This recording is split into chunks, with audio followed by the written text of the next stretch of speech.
ಮನಸ್ಸಿಟ್ಕೊಂಡು ನನಗಲ್ಲ sir, ನಿಮ್ಗಾಗಿದ್ದು. ನಾನು ನೀವು ಮಂದಿ ಇಟ್ಕೋಬಾರ್ದು.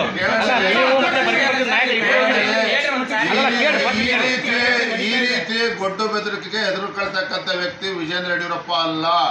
ಅಲ್ಲ, ಅಲ್ಲಿ ನೀವು ಮಾಡಿದಂಗೆ ಹಂಗೆ ಇತ್ತು. 3 ನಿಮಿಷ ನಿಂದಿರಲಿಲ್ಲ. ನಂದು ಕಾರ್ಯಕ್ರಮ ಇದೆ, ಅದ್ರ ಹಗರಣ ಎಲ್ಲಿಗೆ ತಗೊಂಡೋಗ್ರಿ ಸ್ವಾಮಿ, ಅದನ್ನೇ ಹೇಳ್ತಾರೆ. ಸೊ ಕೇಳ್ರಿ ಇಲ್ಲಿ ಭಾಗ, ಕೇಳ್ರಿ ಇಲ್ಲಿ ಅದು ಒಂದು ಭಾಗ ಅಂತಾನೆ. ಬೆಳಗ್ಗೆ ನಾವು ರಾತ್ರಿ 1 ಗಂಟೆಗೆ ಬಂದ್ರು ಕೂಡ 7 ಗಂಟೆಗೆ ಎದ್ದು ಅಲ್ಲಿಗೆ ಹೋಗಿದ್ದೇವೆ, ವಿಸಿಟ್ ಮಾಡಿದ್ದೇವೆ. ಸಬ್ಜೆಕ್ಟ್ ಏನು ಅಂತ ಅರ್ಥ ಇಲ್ಲ. ನಾನು ಕೂಡ ಇದನ್ನ ತಾರ್ಕಿಕ ಅಂತ ತೆಗೆದುಕೊಂಡು ಹೋಗ್ಬೇಕು. ಬೆಂಗಳೂರು ಹೋದ್ಮೇಲೆ ರಾಜ್ಯಾಧ್ಯಕ್ಷರು ಪ್ರತಿಪಕ್ಷ ನಾಯಕರು ಹೋದ್ರು ಕೂಡ ಅವ್ರನ್ನೂ ಕೂಡ ಧಿಕ್ಕಾರ ಕಳಿದ್ರು. ಜನಸಾಮಾನ್ಯರು ಏನ್ ಮಾಡ್ಬೇಕಿಲ್ಲ ಅಂತ ಇರ್ತಾರಪ್ಪ. ಅಲ್ಲ,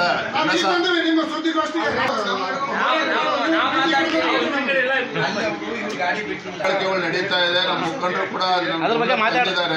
ಮಾತಾಡ್ತಿಲ್ವಲ್ಲ, ಮತ್ತೆ ದಬ್ಬಾಳಿಕೆ ಬಗ್ಗೆ ಮಾತಾಡ್ತಿಲ್ಲ. ಯಾರು ಮಾತಾಡ್ಬೇಕು? ನೀವೇ ಹೇಳ್ಬೇಕು. ಈಗ ನಿಮ್ಮೇಲೆ ನಿಮ್ಮ ನೋವು ಅರ್ಥ ಆಗ್ತದೆ. ನಮ್ಮ ನೋವಲ್ಲ ಸರ್, ನಿಮ್ಮ ಕಾರ್ಯಕರ್ತರ ನೋವು. ತಡಿಯಪ್ಪ, ಇಲ್ಲಿ ನಿಮ್ಮ ನೋವು ಅಂತ ಹೇಳಿದ್ರೆ ಈ ಭಾಗದ ಜನರು ಅನುಭವಿಸ್ತಾ ಇರ್ತಕ್ಕಂಥ ನೋವನ್ನ ಯಾರು ಜನರ ಮುಂದೆ ತರಬೇಕು? ಸರ್ಕಾರ ಗಮನಕ್ಕೆ ಯಾರು ತರಬೇಕು? ಪತ್ರಕರ್ತರ ಪ್ರಾಮಾಣಿಕ ತಂದಿದ್ದೀರಿ. ಹಾಗಾಗಿ ನಾವು ಕೂಡ ಬೆಳಗ್ಗೆ ಭೇಟಿಯನ್ನು ಕೊಟ್ಟು ಬಂದಿದ್ದೇವೆ.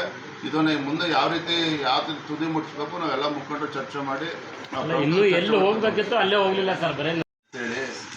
ಇವತ್ತೇನು ಮುಖ್ಯಮಂತ್ರಿಗಳ ಆಡಳಿತ ವೈಖರಿ, ಇವರು ಅವರ ಬೇರೆ ಬೇರೆ ಸಮುದಾಯಗಳ ಮಧ್ಯೆ ಬೆಂಕಿ ಹತ್ತಕ್ಕಂಥ ಕೆಲಸ ಏನು ಮಾಡ್ತಾರೆ, ಅದರಿಂದ ಭಾಳ ಬೇರೆಯವರು ಕೂಡ ಅದರಿಂದ ಪ್ರೇರಣೆ ಪಡ್ಕೊಂಡಂಗೆ ಕಾಣ್ತಾರೆ, ಉತ್ತರ ಕೊಡ್ತಾರೆ. ಸರ್ಕಾರ ಬಂದಾಗಿನಿಂದ ಎಷ್ಟು ಕೈಗಾರಿಕೆಗಳು ಬಂದಿದ್ದಾವೆ ನಮ್ಮ ರಾಜ್ಯದಲ್ಲಿ ಅಂತೇಳಿ ತಾವು ಪ್ರಿಯಾಂಕ ಖರ್ಗೆಗೂ ಕೇಳಿ, ರಾಜ್ಯದ ಮುಖ್ಯಮಂತ್ರಿಗಳು ಕೇಳಿ. ನಮ್ಮ ರಾಜ್ಯದಲ್ಲಿ ಆ ರೀತಿ ಪೂರಕವಾಗಿರ್ತಕ್ಕಂಥ ಒಂದು ವಾತಾವರಣ ನಿರ್ಮಾಣ ಆಗಿಲ್ಲ.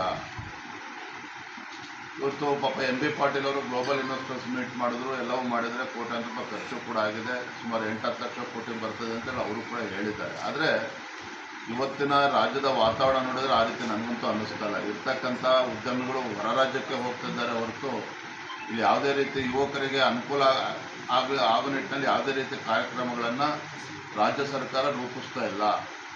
ಉದ್ಯಮಿಗಳನ್ನು ರಾಜ್ಯಕ್ಕೆ ಕರೆತರ್ತಕ್ಕಂಥ ಯಾವುದೇ ಒಂದು ಕ್ರಿಯಾಶೀಲ ಯೋಜನೆಗಳು ರಾಜ್ಯ ಸರ್ಕಾರ ನೀಡ್ತಾ ಇಲ್ಲ. ಮತ್ತೊಂದು ಕಡೆ ರಾಜ್ಯ ಸರ್ಕಾರ ಹಾಗಾಗಿ ಮುಂಚಿತವಾಗಿ ತೀರ್ಮಾನ ಮಾಡಿ ಇವತ್ತು ಯುವಕರಿಗೂ ಕೂಡ ನಾವು ಹಣವನ್ನು ಕೊಡ್ತೇವೆ ಅಂತೇಳಿ ಅದು ಕೂಡ ಸರಿಯಾಗಿ ಕೊಡ್ತಾ ಇಲ್ಲ. ಒಟ್ಟಾರೆಯಾಗಿ ಈ ರಾಜ್ಯ ಸರ್ಕಾರದ ಉದ್ಯೋಗ ನೀತಿಗಳಿರ್ಬೋದು, ಶಿಕ್ಷಣ ನೀತಿ ಇರ್ಬೋದು. ಇವತ್ತು ನೋಡಿ, ಶಿಕ್ಷಣ ನೀತಿ ಬಗ್ಗೆ ನಾವು ಚರ್ಚೆ ಮಾಡ್ತಾ ಇಲ್ಲ. ರಾಷ್ಟ್ರೀಯ ಶಿಕ್ಷಣ ನೀತಿಯನ್ನು ಪರಿಸ್ಥಿತಿ ಏನಂದರೆ ಇವತ್ತು ರಾಜ್ಯದ ನೂತನ ಶಿಕ್ಷಣ ನೀತಿಯನ್ನು ಅನುಷ್ಠಾನ ಮಾಡ್ತೇವೆ, ಅದನ್ನು ತರ್ತೇವೆ ಅಂತ ಹೇಳಿದ್ರು ನೂತನ ಶಿಕ್ಷಣ ನೀತಿಯನ್ನು ಕೂಡ ತರ್ತಾ ಇಲ್ಲ. ನಮ್ಮ ಕೇಂದ್ರ ಸರ್ಕಾರದ ರಾಷ್ಟ್ರೀಯ ಶಿಕ್ಷಣ ನೀತಿ ಕೂಡ ಕಲ್ಲಾಗ್ತಕ್ಕಂಥ ಕೆಲಸ ಮಾಡ್ತಾ ಕೂತ್ಕೊಳ್ತಾರೆ. ರಾಜ್ಯ ಸರ್ಕಾರದವರು ಮುಖ್ಯಮಂತ್ರಿಗಳು ಸಿದ್ದರಾಮಯ್ಯನವರು ಇದು ಕೈ ಹಾಕಿರೋದು. ಅವ್ರ ನಿಲುವೇ ಸ್ಪಷ್ಟ ಆಗಿಲ್ಲ. ಇನ್ನು ನಮ್ಮ ನಿಲುವು ತೊಗೊಂಡು ಏನು ಮಾಡ್ತೀರಿ? ನಮ್ಮ ನಿಲುವು ಸ್ಪಷ್ಟ ಇದೆ. ಭಾರತೀಯ ಜನತಾ ಪಾರ್ಟಿ ಹಿಂದುಳಿದ ವರ್ಗಗಳ ಕಲ್ಯಾಣ ಆಗಬೇಕು, ಅವರ ಸಾಮಾಜಿಕ, ಆರ್ಥಿಕ, ಶೈಕ್ಷಣಿಕ ಅಭಿವೃದ್ಧಿ ಆಗಬೇಕು, ಅದ್ರ ಬದ್ಧತೆ ಭಾರತೀಯ ಜನತಾ ಪಾರ್ಟಿಗಿದೆ. ಆದರೆ ರಾಜ್ಯದ ಮುಖ್ಯಮಂತ್ರಿಗಳಿಗಿಲ್ಲ. ಅವರು ಸ್ಪಷ್ಟತೆ ಕೊಡಲಿ. ಆಮೇಲೆ ವರದಿ ವೈಜ್ಞಾನಿಕವಾಗಿ ಅಂತಿರೋ ಅಥವಾ ವೈಜ್ಞಾನಿಕ ಆಯೋಗದ ನಿಯಮ ಪ್ರಕಾರ 10 ವರ್ಷಕ್ಕೊಮ್ಮೆ ಆಗಬೇಕು. ಆರ್ಥಿಕ, ಶೈಕ್ಷಣಿಕ, ಸಾಮಾಜಿಕವಾಗಿರ್ತಕ್ಕಂಥ ಒಂದು ಸರ್ವೆ ಆಗಬೇಕು ಅನ್ನೋದಿದೆ. ಇದೇ ಸಿದ್ದರಾಮಯ್ಯನವರೇ ಇದನ್ನು ಇನಿಷಿಯೇಟ್ ಮಾಡಿದೆ 2013ರಲ್ಲಿ. ಈಗಾಗಲೇ 10 ವರ್ಷ ಕಳೆದಿದೆ. 10 ವರ್ಷಕ್ಕೂ ಈಗ ನೋಡಿ 10 ವರ್ಷಕ್ಕೊಮ್ಮೆ ಆಗಬೇಕು ಅಂದಾಗ ಈಗ ಯಾಕೆ ಅವಸರ?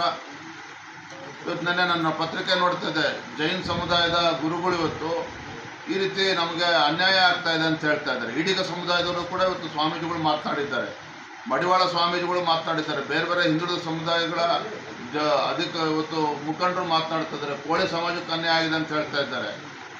ಯಾರಿಗೆ ನ್ಯಾಯ ಕೂಡ ಕೊಟ್ಟಿದ್ದಾರೆ ಆಗ ರಾಜ್ಯದ ಮುಖ್ಯಮಂತ್ರಿಗಳು. ಹಾಗಾಗಿ ಗೊಂದಲದಿಂದನೇ ನಿನ್ನೆ ಕ್ಯಾಬಿನೆಟಲ್ಲಿ ತೀರ್ಮಾನ ಮಾಡೋದಕ್ಕಾಗಿಲ್ಲ ಅವ್ರ ಕೈಯಲ್ಲಿ.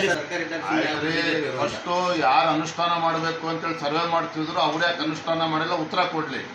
ಅವ್ರು ಉತ್ತರ ಕೊಟ್ಮೇಲೆ ನಾವ್ಯಾಕೆ ರದ್ದು ಮಾಡಿಲ್ಲ ಆಮೇಲೆ ಹೇಳ್ತೇವೆ. ಥ್ಯಾಂಕ್ ಯು, ಧನ್ಯವಾದ.